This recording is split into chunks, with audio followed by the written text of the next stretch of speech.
is a show that focuses on the person behind the Brony. I'm your host, OsakaJack. Please sit back and relax as we talk to this week's guest, Brony.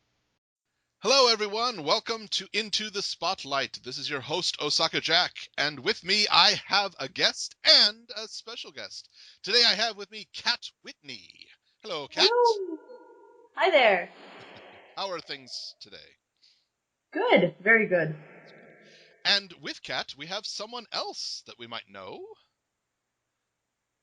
Hello. Hello. For those listening who don't immediately recognize the voice, and why wouldn't you, could you sign in, mystery caller? This is Raven Molisee. I'm a board artist on My Little Pony. Yay! A senior board artist. Yeah. Yes. Do you get the AARP discount for being a senior board artist? No. They have AARP in Canada? That'd be cool. I don't think so. I don't know. I know nothing. I've lived there for how long now? That might be worth trying. Go to the movies. Can I get senior discount? It says it right there on my business card. Look, senior board artist. Come on. I've trapped you. For those who don't know, both of my guests are quite prolific artists in their own right. Well, just, Kat, how did you get started drawing pony? Drawing pony. Ponies actually pulled me back into art. I was a huge artist growing up, and in high school, my uncle actually is a relatively famous artist in his own right. He's done a lot of stuff, and I grew up with him teaching me how to draw. Oh. And then, right after high school, I just kind of got depressed with the whole thing, and I started working retail 40 hours a week and would come home and pass out and not draw anything. And probably about 6 months into the first season of My Little Pony, I saw it and was immediately taken with the animation and the characters, and I'm an 80s girl, so ponies already had a special place in my heart. Right. And I thought, oh gosh, I should really try this. And started drawing it and was instantly hooked. Oh, that's so sweet. That's so sweet. Yeah. How about you, Raven? How did you start? Do you remember? Start drawing or start? Yeah. Drawing in general, or art in general. What pulled you into it? Cartoons. Like, just anything that I watched as a kid. Like, I'm trying to remember, like, specifically. Because it was even before, like, Disney Afternoon and Rescue Rangers. Like, that's when I really, really got into it. But I always drew cats and people and stuff. Huh? Okay. And I was really, really young.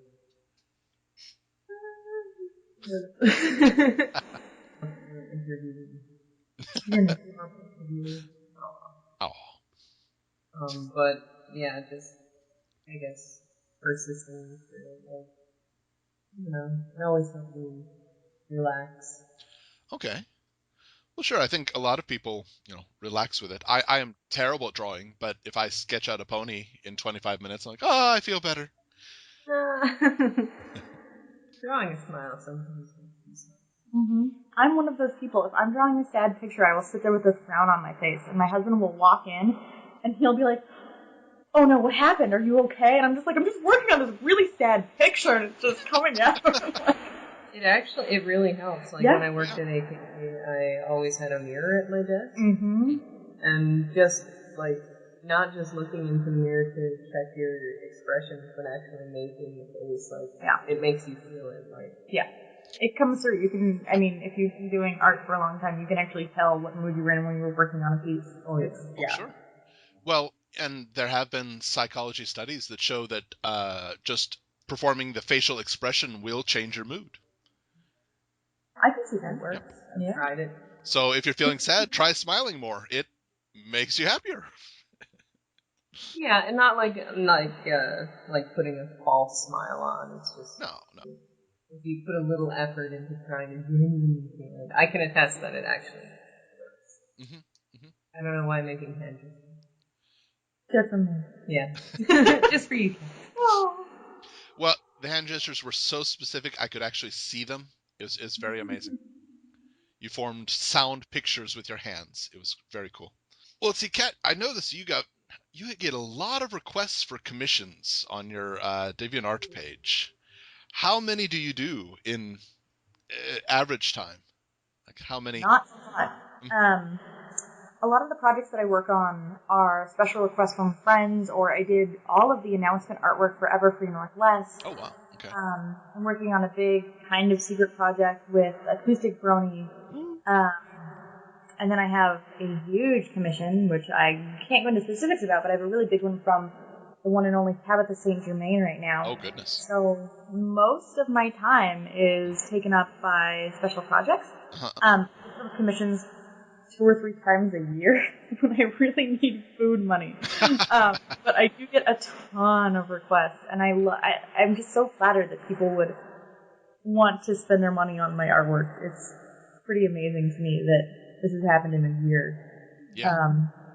But I really can't open them up as much as I'd want to.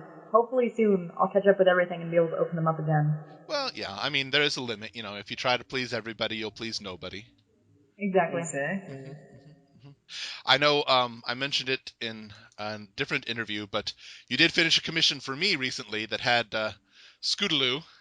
Yeah, that was a fun one. That was a lot of fun, and it got it got the expected response from MLP Problems. He was so happy with it. And Maddie liked it, which is great. Yes. Maddie is the biggest sweetheart. She's amazing. Yeah, it was great. It was very well received on all ends. Me for commissioning, MLP for being mentioned, and Maddie for being featured, I guess. Yes. Yay! Successful! Yes, all around.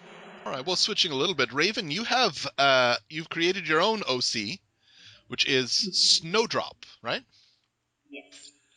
Can you explain the idea behind that? How did you arrive on Snowdrop?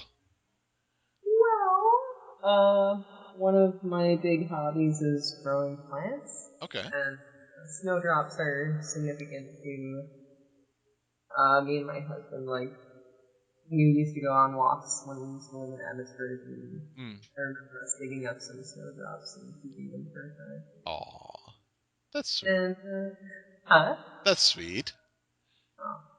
But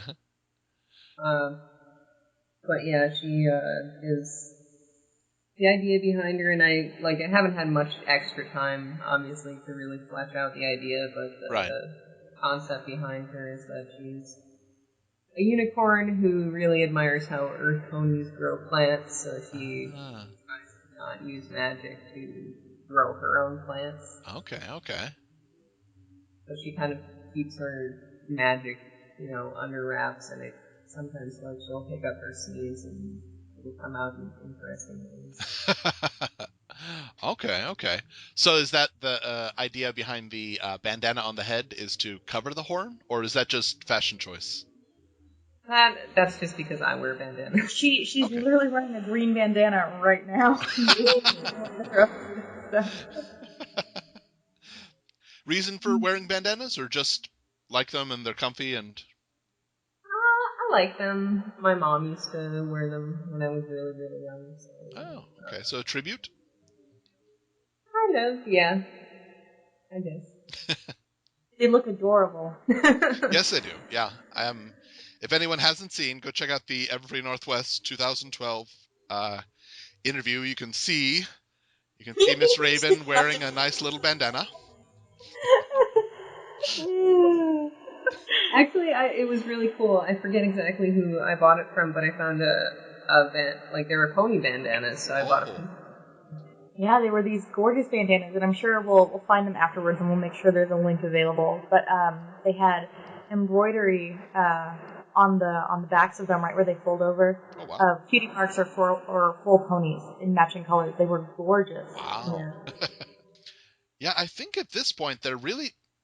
Well, all right, let me ask you, is there anything you can think of that needs to be made that has not been made yet, like physically made? I've seen neckties, bandanas, bola ties.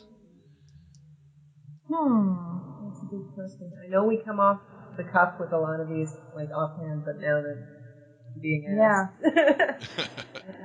You know what I would really like? If you remember way back in the day, there was a rumor going around that Dell was making pony laptops and it ended up being somebody's like art project or something. Okay, but okay. there were these specialized pony laptops, and they were so cool. And I remember thinking, oh, that's what I'm going to get, and then it came out to be fake, and I was.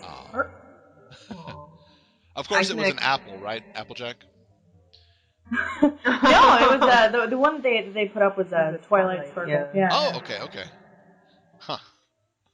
I was gonna say, I just thought of something that I've been thinking of. I would love to see some blown glass pony stuff. Yeah. I'm trying to find a good blown glass teacher over here. It's really difficult, but I'd love to learn that. Something that I'd like to see that I haven't yet, and it might be out there, just not having gone to cons, I might not have seen it. I'd like to see puppets. Oh my god! Yeah. That'd be awesome. Like marionette puppets or hand puppets? Well, marionette puppets would be awesome as well, but hand puppets, really, because, in my classes, I like to use puppets to relax some of the more frightened children. Hi, this is Mr. Bobo, and you're okay. You don't have to be scared and cry. And I think it'd be cool to have some pony ones. Yeah. Somebody should get on that. Yeah. Or if I want to go the other way and, kids are not doing homework, get out the iron will. Iron will suggests you do your homework now. Oh, intimidation, I see. Yeah. It's a final technique, but sometimes necessary. So yeah, if anybody out there has made pony puppets and you know of it, please, send me a link. Let me know. It'd be awesome. And if they have made, any of these stuff, let us know. Yeah, it's impossible to see all of it. And more pony jewelry. I only have 6 pieces of pony jewelry. And it's to increase. So what pony jewelry do you have? And let's talk about that. Oh gosh, yeah. So my favorite is from a designer called Flapjaw Space. Their website isn't up yet, but it's a lovely shrink plastic derpy pose. She's kind of flying upwards, and then farther up the chain there's a muffin. So when you wear it, it looks like she's flying after it. So this is necklace then? Yeah. Yes. Okay. It's very cool. I have Twilight Sparkle barrettes. I have vinyl scratch earrings. I have Lyra earrings, which I love. And I wear all the time. I know I've got more. What else do I have? Oh, I have a Twilight Sparkle ring. It's her cutie mark on a ring. Nice. And then I have just a bracelet that's like bottle caps with resin in them with the cutie marks as a bracelet. Oh, okay. I pretty much just try and wear a little bit of pony every day, but then sometimes I forget that my purse is also pony, so I'll go out, I'll just throw on whatever, and I'll realize I'm wearing a pony shirt, pony bag, pony earrings, pony necklace. I'll be walking down the street and be like, alright, maybe this is too much pony for an average day. I can imagine you just come out with that and people are like, there's a new convention, follow her, where is it, where's the new convention? See if we can get more swag, follow her. Yeah.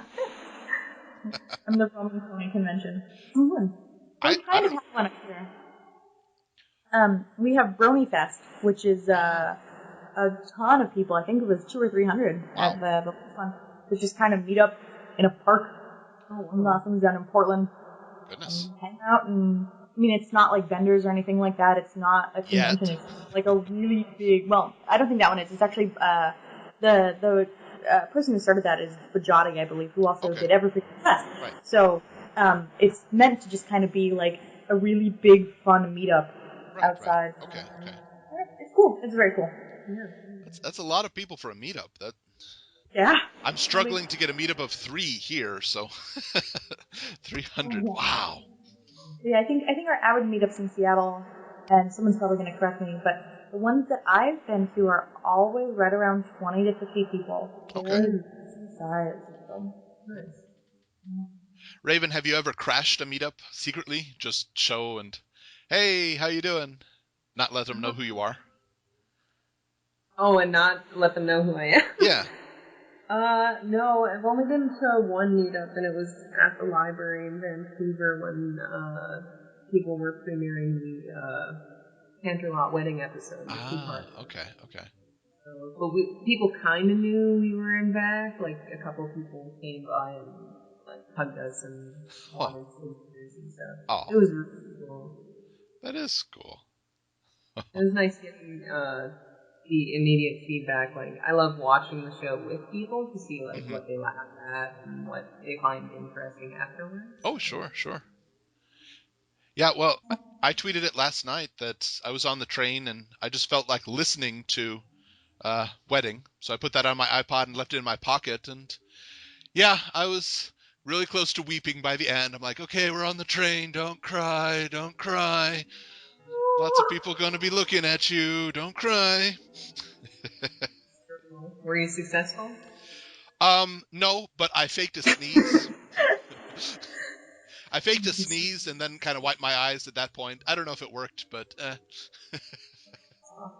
Raven did one of my favorite parts of that episode. You did the song, didn't you? Yes, no? This day aria. Yeah, this day aria. Yeah. The visuals for it, anyhow. Mm-hmm. Those were stunning, by the way. I mean, just Thank you. yes.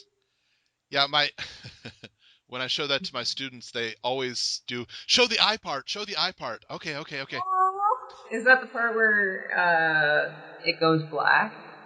No, it's the part where evil Cadence is doing the side glance at the screen, and then it fades to that's the cavern, the exact shape of the cavern. Right. Yeah, they love that. Yeah. She's grinning. Now, I did want to ask, Kat, on your DeviantArt page, it has a nice picture of you asleep, and your OC is sleeping on top of your head. Your OC is Sleepy Skies, right? Sleepy Skies, yes. Nice. Can you tell us about her? Yeah, so Sleepy Skies was actually the first pony drawing that I ever did. I decided to ponify myself because, like most new people in fandom, except for you, I don't know how you managed to escape this. The first thing I did was want to go ahead and make myself an OC and insert myself into the show.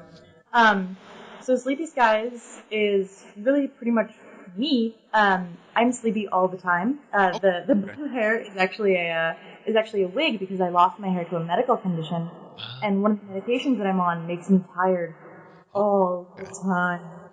If I have a day off and I'm not hanging out with wonderful Raven, it's not uncommon for me to sleep 15, 16 hours on a day off. Wow. So Sleepy Skies is always sleeping because of me. But her equestrian canon is that she makes the auroras.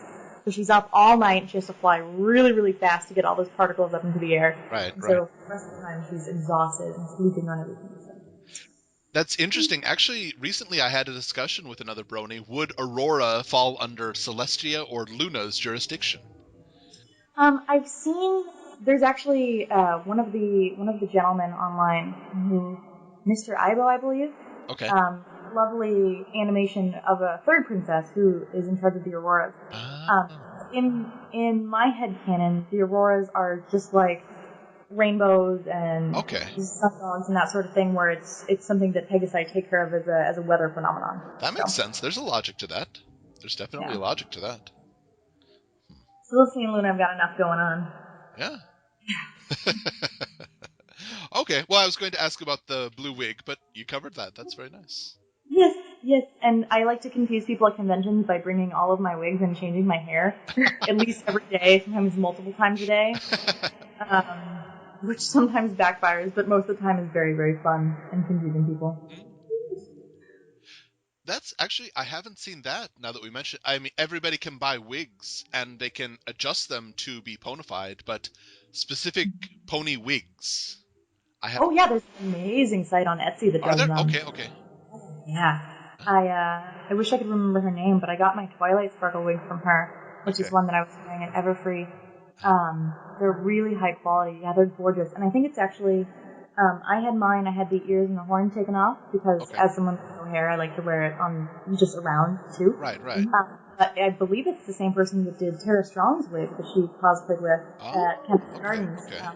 I believe it's the same person. It looks, yeah, she does amazing work. Her stuff is pretty expensive, but as the owner of several wigs, the quality is insane. It's really, really worth it. So. Well, that's definitely, someone who uses wigs does know the quality. Yeah. Yeah, hers are very, very good. Interesting. So. We'll see if we can find out who this is and see if we can get a link or an interview later. Ooh, I hope so. Yeah. That'd be very cool. That's definitely one of the artisans that really the community hasn't heard from. I think people tend to focus on the custom makers and the artists and stuff, but there's a lot of craft makers out there who just really, I mean, they get a lot of attention, but they don't get in the spotlight very often. See what I did?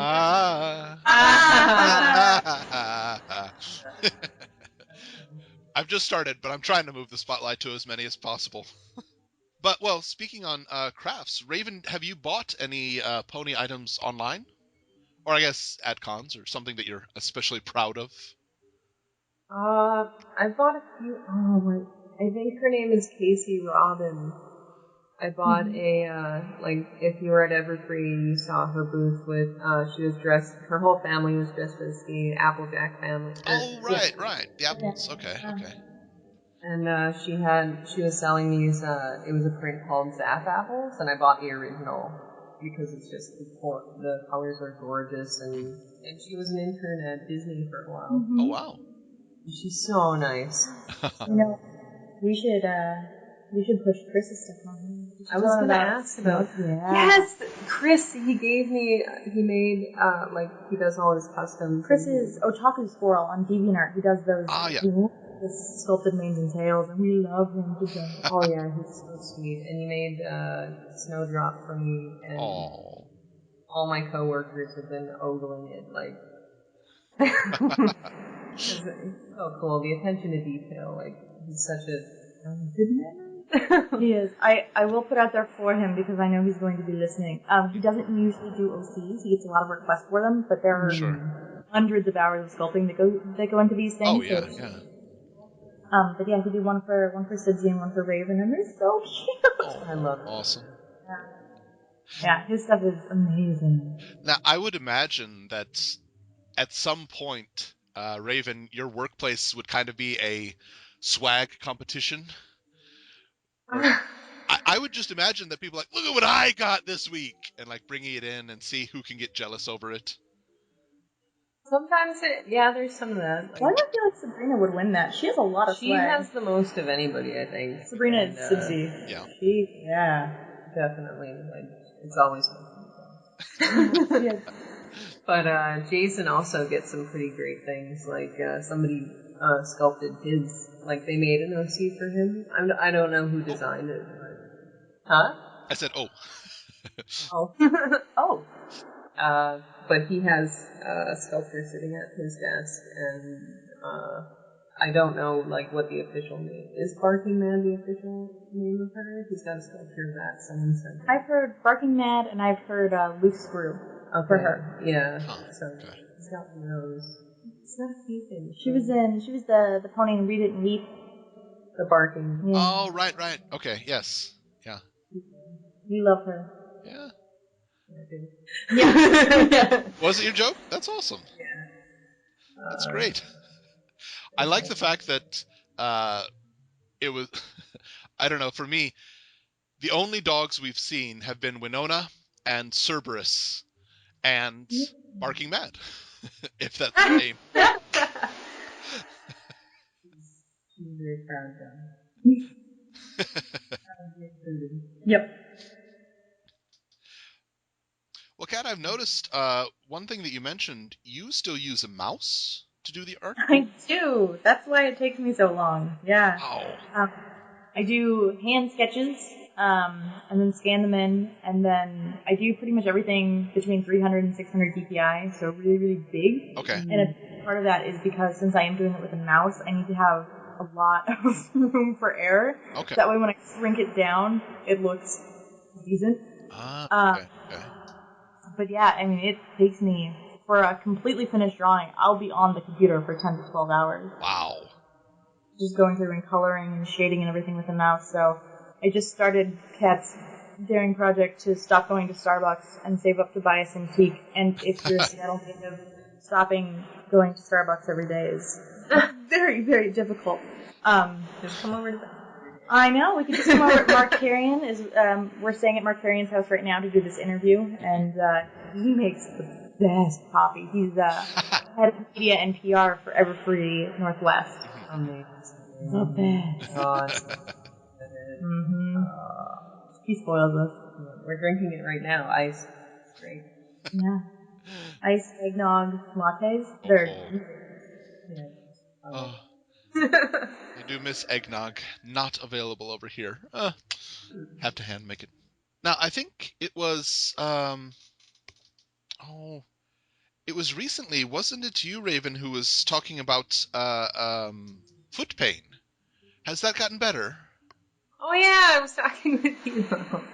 Yeah, I ended up getting some like cheap little insole kind of like arch support. I have feet, so my toe was killing me every time I walk, and I'm like a permanent pedestrian. I don't drive, so like not having the use of my foot. One of the doctors I went to said I overused my toe and to stop using it. And it's like, that's not an option. So I cannot use a single toe. Stop playing the This Little Piggy game. It's really disrupting your... I went to a better doctor, and he upgraded it to fallen arches.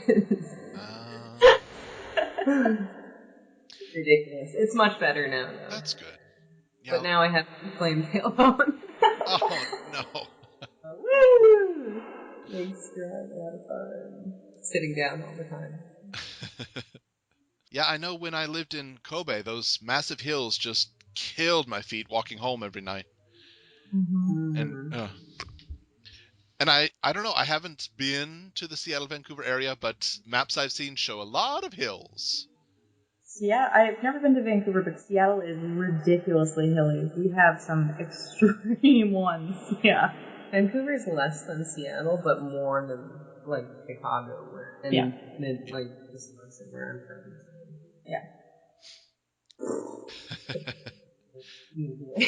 So yeah, I can't use your solution of moving to a flatter place. It really worked for me. I moved from Kobe to Osaka, and Osaka's flat and really nice, but yeah, I understand. You have to go where the work is. Yeah, but thank you for like attempting to help me though. At least you're not working on ponies while you're injured, because it's pound puppies right now. Pound puppies, yeah, which is still it's a week short of schedule, so it's still kind of intense. Right. And this I forget when I started working, but it was a really long contract. Like, I'm getting used to having breaks here and there, and I haven't had a break in a while, so thumbs up. Because I'm hunched over, like, I get kind of intense. Like, there are days where I don't move from my spot physically. Oh, wow. Like, just stay, like, in this half-curled ball, like, over my, because I don't use a Cintiq at home. Like, I work from home a lot of the time. I don't use Cintiq. I use a tablet PC. Okay. It's always in my lap. Right. But yeah, there's probably things I could do to so. Well, yeah, obviously, and yeah, people in Seattle could go to Starbucks less and save money. It doesn't mean it's going to happen. Yeah. Oh no! Oh, especially it's pumpkin spice season. You can't do it to me. I should see if the Starbucks here have that. Oh yeah. Because pumpkin pie doesn't exist over here, but you can get that flavoring at times. They've actually they've just put out a pumpkin pudding Kit Kat, which is amazingly good. It's like pumpkin pie covered in chocolate. Oh. You should send us some of those. That sounds. We'll talk. Yes. Make a note on the swag list. Okay, swag list, pumpkin pudding, Kit Kat. It's I'm just fantasizing now. Yeah, I know. It's a double-edged sword over here. There's a lot of new products that happen all the time, but they don't stay. When they say limited time, they mean it. Once this is stopped, it's never coming back. That's interesting. There was a wonderful McDonald's sandwich, lemon pepper beef. It was like shaved beef sautéed in a lemon pepper sauce and then grilled on a sandwich, and it was only for a month. It was amazing, and it's never coming back. I only have memories. Beef in a McDonald's sandwich sounds Well, and people who are on my Twitter feed would know there was a recent sandwich called the Aussie Deli Beef Sandwich, and it was really good. It was a pastrami on top of a specifically soft mochi bun. Ooh. And it was wonderful, but the bun itself looked like buttocks. But yeah, it's a big difference if you go to, like pumpkin spice latte, it's only for October, but it's coming back every year. And it's not actually. They started at mid-September this year. Oh, okay, so a little earlier. So they're getting smart, yeah. They are. And then right after that, eggnog comes in. This is not going to happen until eggnog goes away. Let's be honest here. Yeah. But yeah, for anything over here, they'll have it, and it'll be great, and then it's gone forever. So if I don't stock up, it's gone. Oh my gosh, that is a butt. It is a butt sandwich. Isn't that wonderful? That's halfway joking. Nope, that is a butt. It's absolutely a butt. Yep. You could probably crop that and trick people. Yeah. Yeah, I probably could. I think somebody pointed it out to me, but the fact that it's with cheese just struck them as so hilarious. This is a PG show, and you better be so glad, because there's so many jokes I could be making right now, and I'm just not. Well, I'll ask you not to make those jokes. I don't. Okay. Bad puns. Bad puns.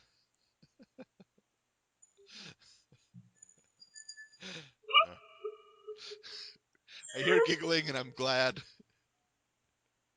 Yep. We're just staring at each other, giggling. Oh dear. We may have to put out an PG version of this show, and then if you add it, we'll give you a download link for the actual puns that. Yeah, we just spent like 15 minutes doing terrible puns that we can't show you. Sorry. We'll have an after hours. In the spotlight after dark. Wait, no, that doesn't work. Wait, no. Dark spotlight. No, crap. People are going to get the wrong idea. Yeah. I'm joking, anyway, everyone out there. There was no editing. Well, there was, but not for this. Well, Raven, you mentioned this was a longer contract than you're used to. How long, for someone who has no idea, me, how long does an average contract last? Well, I guess the season 2 one was for quite a bit, but it's long enough to... Is it like a 9-month schedule, 9 months out of the year, or... I honestly have no idea. I think I started this one in April, and it goes to December. Okay, so 9 months then. Yeah, I consider that kind of long for this, because, like, you don't get any breaks in between boards, and it's really, it's a lot of work. Absolutely, yeah. So, and a lot of mental work, like, it's nice just being, like, in Seattle for the weekend. Like, It's real, like, cool down for me. We kidnapped him. Yeah. Well, sure, yeah, you gotta have time to blow off steam, absolutely. How long were your AKA contracts? Oh, I think they were like twice as long. Wow. I can't remember, but I think we had twice the people, twice the time, for half the length. Oh, wow. Like, for 11 minutes. Like, we had much longer. Like, I think 4 weeks just a thumbnail. Wow. That was for Ed and Nettie. Yeah, and I think here we had like 2 weeks maximum for thumbnail. For 22 minutes instead of 11 minutes. So it's that's quite a different system. Yeah. Is the difference just different companies, or is it, economy's gotten worse and we need to crunch down, or? Different companies, like, DHX is used to a faster schedule for I've only been there a few years, but I've always seen that it's a quicker pace, whereas, Cartoon Network shows, I don't know how it is anymore because I've only worked on it and Eddie for Cartoon Network, but I probably have more time there. Okay. Oh, and a little bit of fanning here. Have you guys seen the Cartoon Network 20th anniversary short? I started crying. I haven't seen it yet. I started crying. Oh, really recommended. It's so nostalgic. Amazing. We'll watch it. Yes. You'll love it. Yeah. Like, right in the childhood. Yeah. awesome.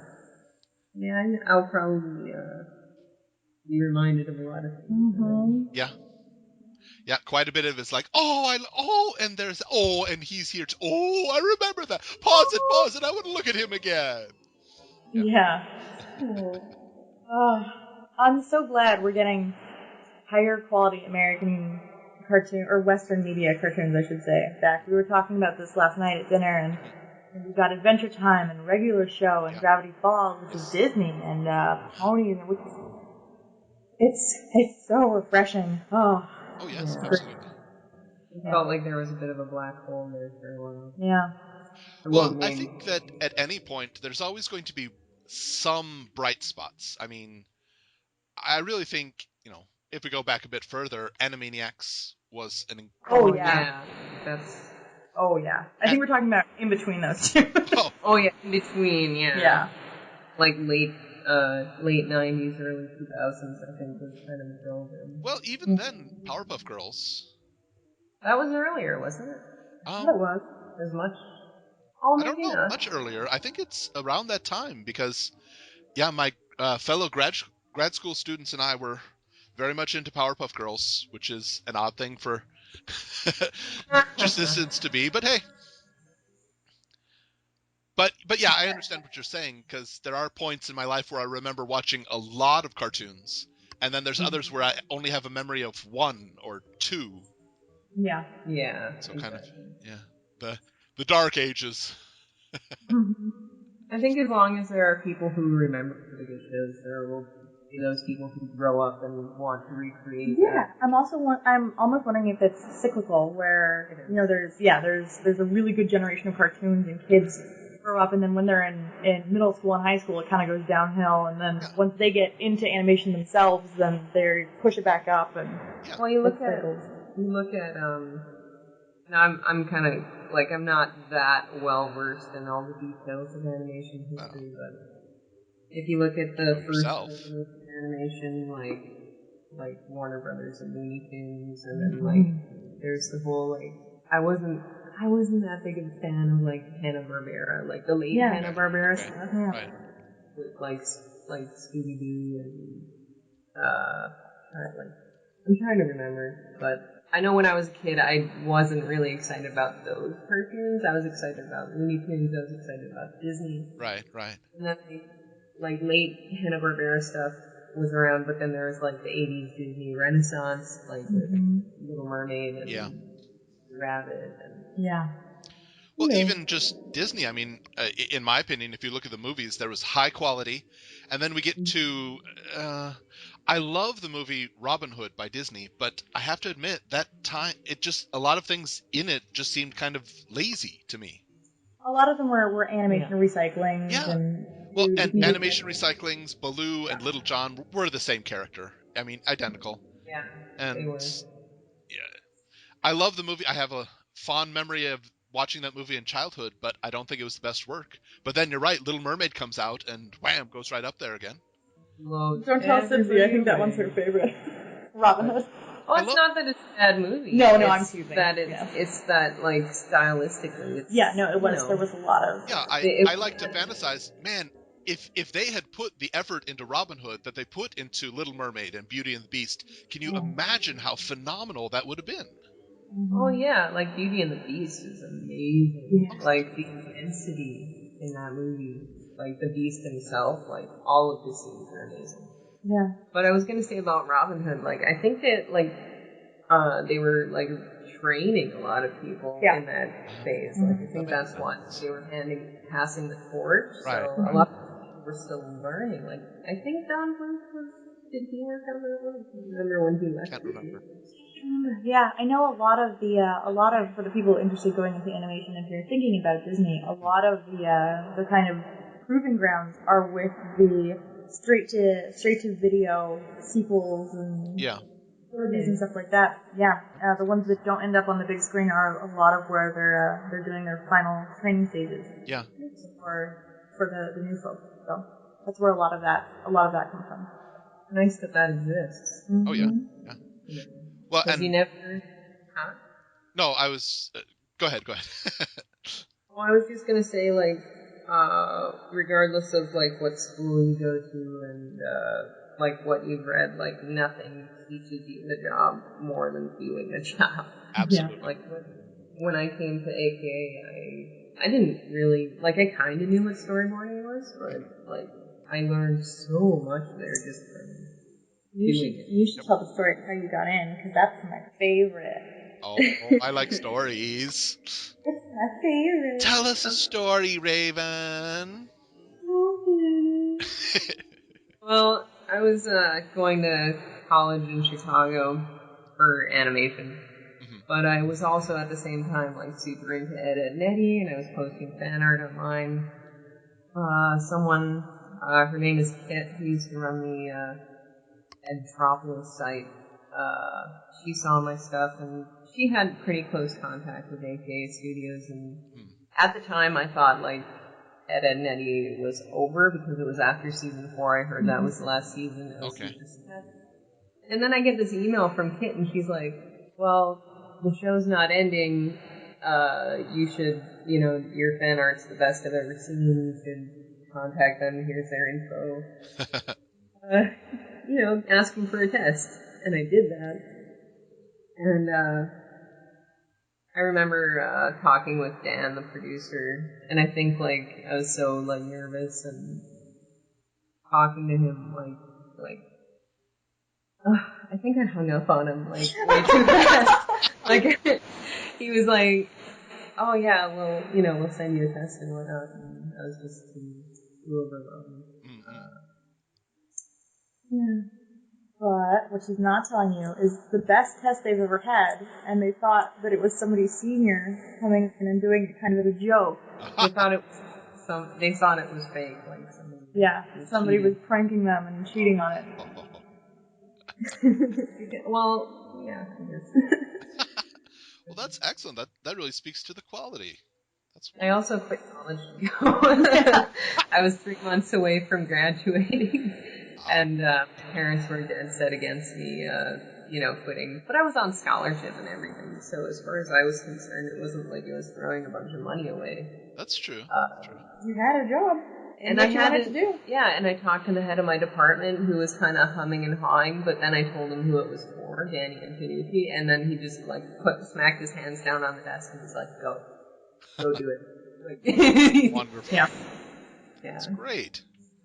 Oh, what a great story. Yay! That one.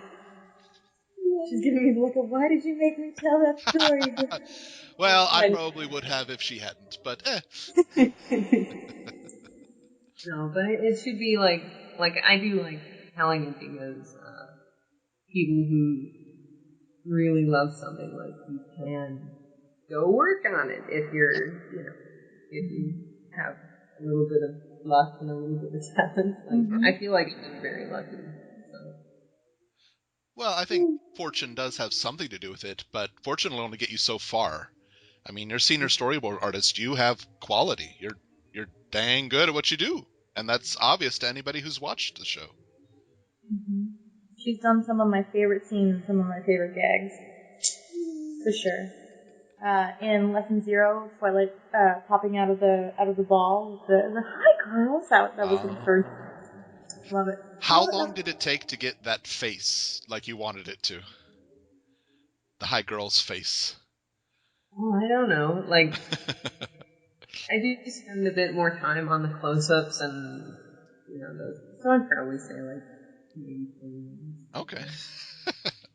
I don't know. I had a lot of fun with the expression of her first.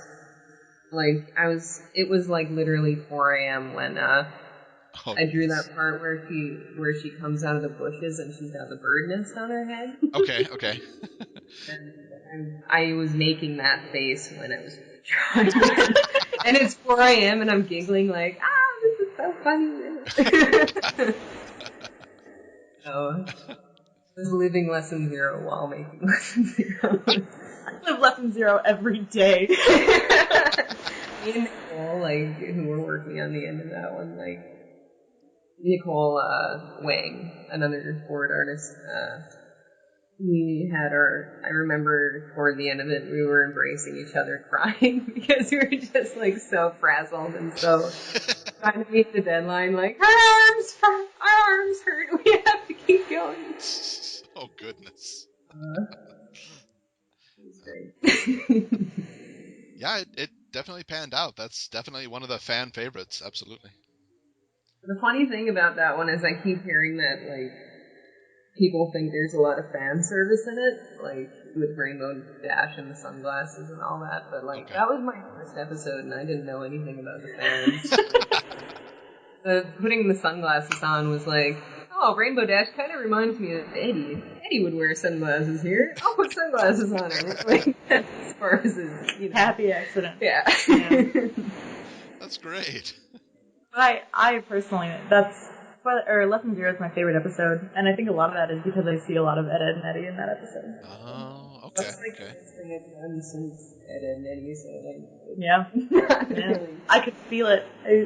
I remember watching that episode right after, that's the first, besides the premiere episode of season 2. Yeah. And being like, oh man, whoever they got on this, I am all about it. And it was Raven. I was like, oh, this is amazing. Well, and that's kind of a lead-in. I like to ask this question. What do you think, and this is for both of you, is there one specific scene or line that defines you as related to the fandom? Oh. So, well, I guess, I don't know. Raven, would you consider yourself a brony? I mean, I know you work on the show, but are you a fan enough of it to be called a brony? I think so. Okay, then you are. That's it. You're wearing a Fluttershy shirt right now. I'm wearing the Fluttershy Nouveau shirt from We Love Fine. Then that's wonderful. So, okay, so which line or scene from the show defines your bronydom, your personal bronydom? Can you think of something? I've got one. Go. Yeah. Once again from Lesson Zero. Okay. You don't have to hide your feelings from me. That pretty much sums up my life. That's beautiful. Yep. Ship everything. Oh my god. Totally. Oh my god. I'll tell you something later. How about you, Raven? Can you think of any scene or line that calls to you? Like that makes me a fan? No, that when you see it, you're like, oh, that's me. That's absolutely me. I might answer this for you or give you an idea. Barking Mad was her gag, and that's basically her. I do bark and yell. I know. Like Joel Dickey, who works on, he worked in Layout, and he worked as a board artist on My Little Pony, and he's a senior at AKA, like, he used to call me Pet Shop, because I can speak while I'm sitting there working. Oh. All right. I don't know. Yeah, that's a good one. I don't know. This is a tough question. I'm sorry. I like how mine just goes straight to shipping. But I'd say it's the part that I've actually worked on. Uh-huh. I guess I'm just struggling with the part, like, as it relates to the... Well, as it relates to you, then. The most, I mean, you said that you had the same expression with the bird's nest on your head. So that would be a good example, I guess, of late night. Yeah, pretty much. Like that whole episode, obviously. But, like, there's some parts, like, when I was first doing the boards for Miss A aria, it was the song. Like, there was a line in the song, like, I'm trying to remember the part, but it's the part where Cadence is upset that she can't move the park by herself, and she's just trying to, control and feel out of contact and do that.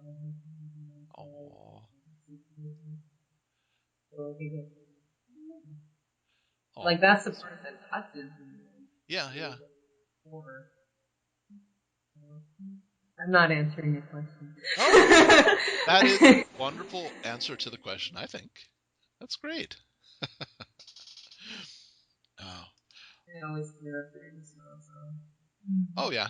I think a lot of people do. And I can tell you that there are at least 50 Japanese students who know that song in its entirety. That's amazing. Mm-hmm, mm-hmm. Some, granted, some of the 10-year-old boys don't like singing along with it. But I'm like, 10-year-old you're gonna sing. Singing about smiles? No. You're gonna sing the Smile song, and we're gonna be happy, and that's how it's going. No. They really enjoyed the song until I played the video for them, and they're still at the age where, oh, this is pink and this is cute, and that means it's not for me because I'm a boy, type things. Right. A few of them got it, but there are a lot of the 10-year-old boys were like, no, this is not boys animation. Yeah. And there's a pretty big defining line in that in Japanese animation too, so I can imagine that would be a hard line to cross over. It is, yeah. And they don't think much of me doing it because you're a foreigner. You're going to do strange things. That's expected. You get a ticket out. Yeah, they, as far as they're concerned, well, yeah, I mean, he likes the pink ponies, but he's a foreigner. So, yeah, okay. I guess all foreigners do. Someday. Ooh, we can hope. Mm-hmm. All right. Well, is there anything that either of you would like to plug while we're here? We plugged Otaku Squirrel. Yes. He's the best. Which sounds bad in itself, but... Yeah. No, he's fantastic. You should go check out his stuff. I'm going to be sharing a table with him again at Equestria LA, coming up here in November. Oh, lovely. And you should come by and say hi. I don't know if I'm going to be selling anything yet. I might just be sitting there with him.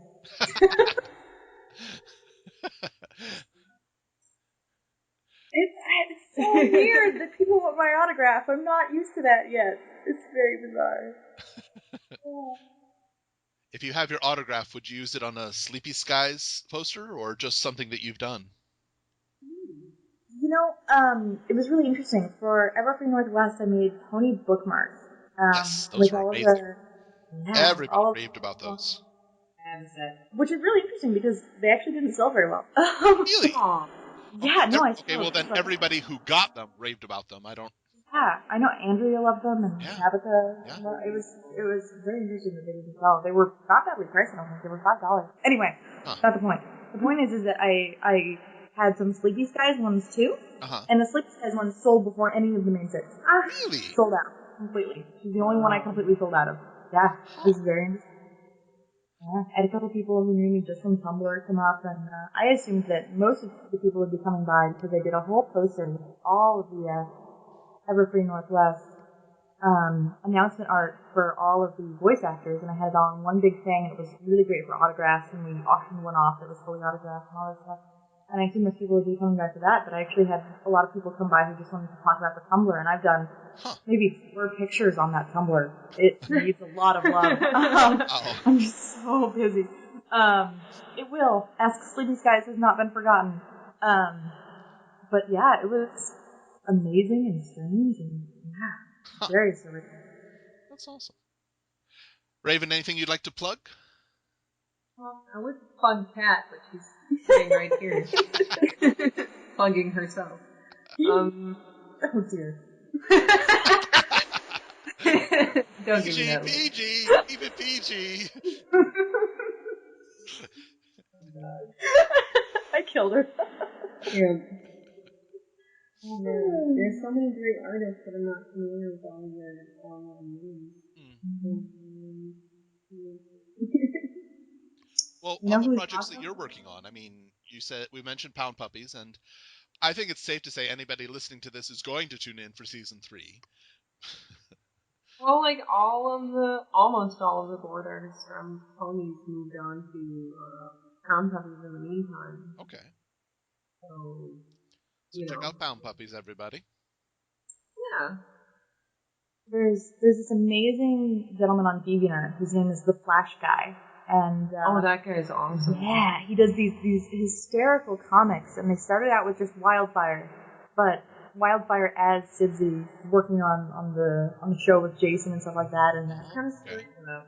Yeah, and he put Snowdrops Meter Way in there and stuff like that, and Jason's in there.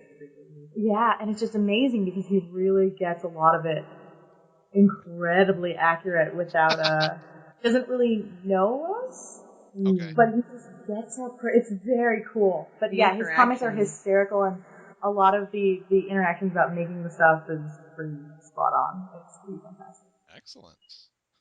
I will plug Mark Arian because he's starting to post more of his music. Like he did a musical, like a song called Monument recently. Yeah, he's a wonderful pianist.